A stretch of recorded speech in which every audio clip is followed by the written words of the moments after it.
Ishowspeed, Kenya. Kenya, this is going to be a part of my Ishowspeed series. I started off with an Ishowspeed race series last year. Didn't get to really put a lot of content into it and didn't know he was going to be going to Africa, exploring all these different countries. So I thought this was a really excellent opportunity to build on to my Ishowspeed case study of all this amazing traveling the young man is doing.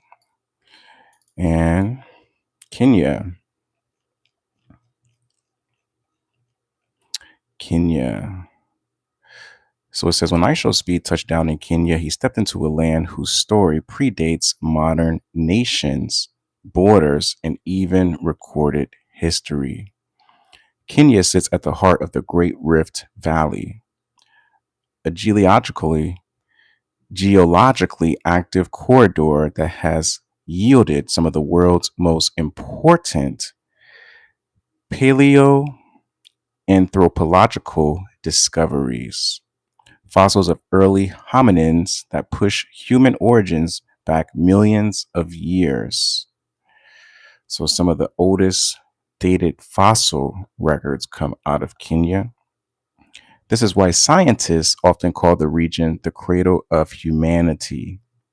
It's not poetic exaggeration, but a conclusion drawn from skeletal evidence showing upright walking, tool use, and brain development emerging here earlier than almost anywhere else on Earth. Kenya's coast, meanwhile, tells a different chapter, one shaped by Indian Ocean trade networks long before European arrival.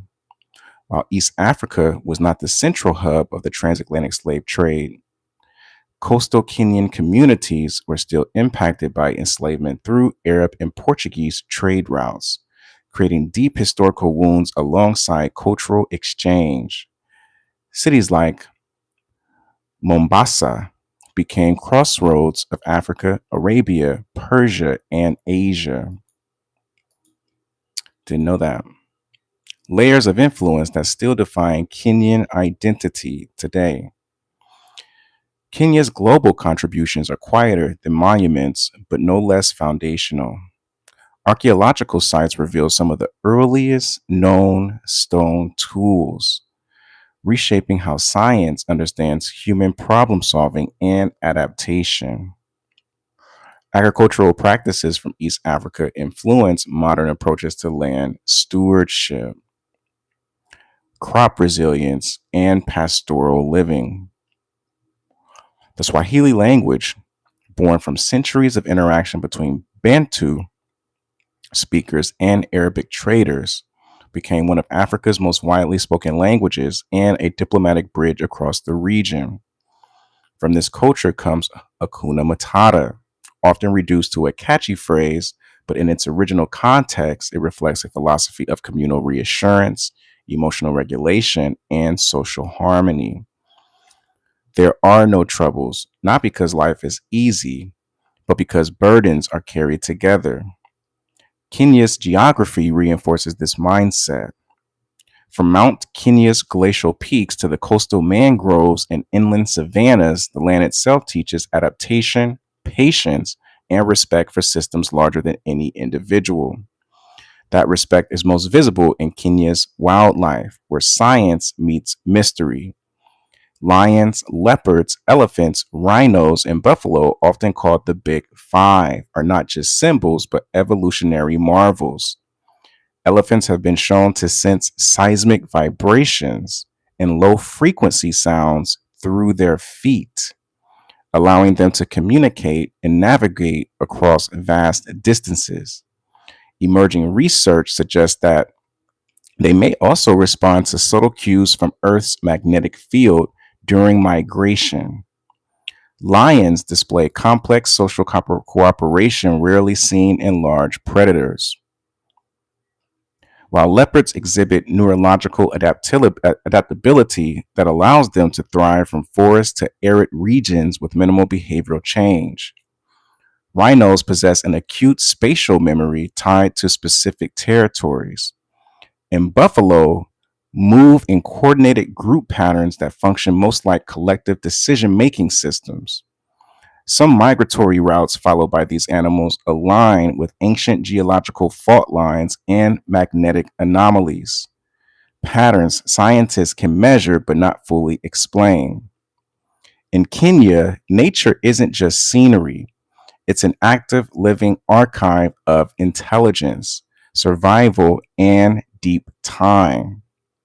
For visitors like Ishowspeed and for anyone paying attention, Kenya doesn't just entertain or impress, it quietly reminds the world where we come from and how much we still have to learn. So, some research coming out of Kenya, home to some of the earliest human ancestors. This is from Cradle of Humanity research. Kenya is central to why East Africa is called the Cradle of Humanity. Fossils found in the Turkana Basin, including Homo habilis, Homo erectus, and Australopithecus species, rewrote the timeline of human evolution. These discoveries provided that bipedalism, tool use, and brain expansion began in Africa, directly challenging earlier Eurocentric theories that placed human origins elsewhere. The famous Turkana boy skeleton revealed that early humans were already tall, long distance walkers with physiology suited for endurance, key to hunting and migration. Stone tool innovation.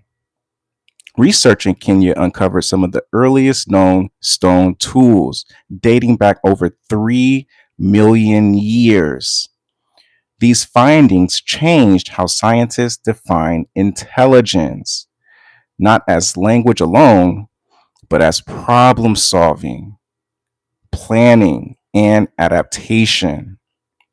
Tool making showed that early humans could visualize outcomes before acting, a cognitive leap that laid the groundwork for engineering, construction, and modern technology.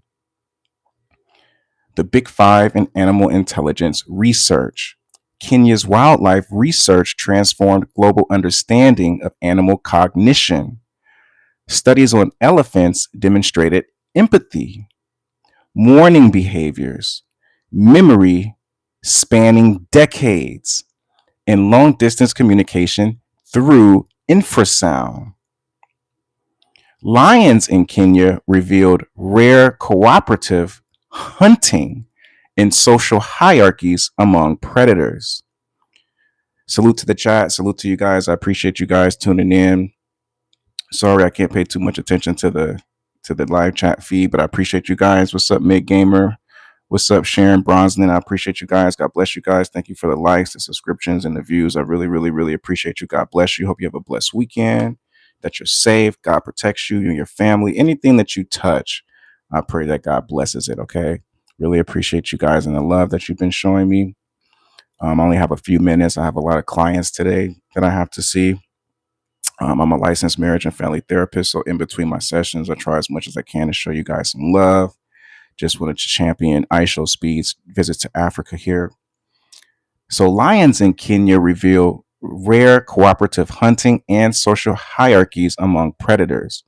Migration studies on buffalo and elephants show alignment with geomagnetic fields and ancient land routes.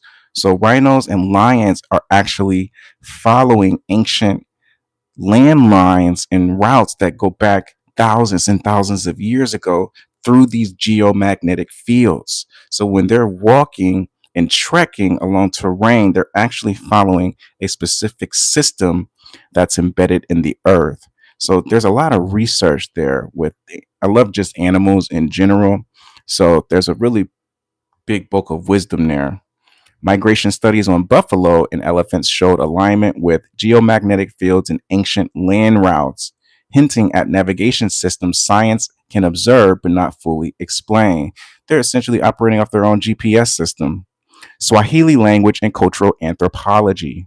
Swahili became one of the most important case studies in linguistics and cultural exchange. The word Swahili comes from the Arabic Swahili, meaning people of the coast. Linguists use Swahili as proof that languages evolve through trade, coexistence, and shared survival, not conquest alone. Today, Swahili is spoken by over 100 million people and is an official language of the African Union, reshaping diplomacy, education, and regional unity. Hakuna Matata. What a wonderful phrase, right? Psychological anthropology. Often trivialized in pop culture, Hakuna Matata has been studied as part of Swahili philosophy and African communal psychology. Anthropologists highlight it as an emotion regulation framework, emphasizing collective coping. I didn't realize how popular The Lion King was in Africa.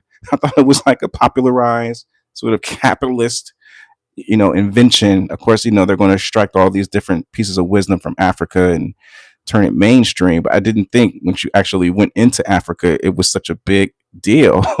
I thought that was so cool. Um, so anthropologists highlight it as an emotion regulation framework, emphasizing collective coping, present moment grounding, and resilience rather than denial. This worldview influenced modern discussions on mindfulness, stress reduction, and communal mental health, long before Western psychology adopted similar ideas. Pastoralism and sustainable land use research in Kenya. Kenyan communities like the Maasai contributed critical knowledge about rotational grazing, biodiversity preservation, and sustainable coexistence with wildlife. These practices influence modern environmental science and conservation models used worldwide. Instead of fencing animals out, Kenyan land use research showed how humans and wildlife can share ecosystems without collapsing, reshaping conservation policy. Human endurance and physiology, distance running research. Kenya's dominance in long distance running sparked decades of physiological research. Scientists found that genetics alone weren't the answer. Altitude adaptation, efficient biomechanics, cultural discipline, and early life movement patterns all played roles. This changed global sports science, influencing training programs. Man, black folks have to understand how much research is invested in studying African culture, African American culture, and how much a lot of that research is very unique in that it can be generalized and translated to so many different races and ethnicities in different fields from sports to engineering to farming. And this isn't just limited to black culture or African culture. You can extract knowledge from Chinese culture, you can extract knowledge from European culture, from Latin American culture. This isn't to be a narcissist about it. However, mainstream dominant narratives would say, what have you black folks really contributed? What have you done? You didn't have empires, you didn't have kingdoms, you didn't have civilization. You needed to be civilized, for Christ's sake. But look at how much science, research, and important knowledge has been extracted.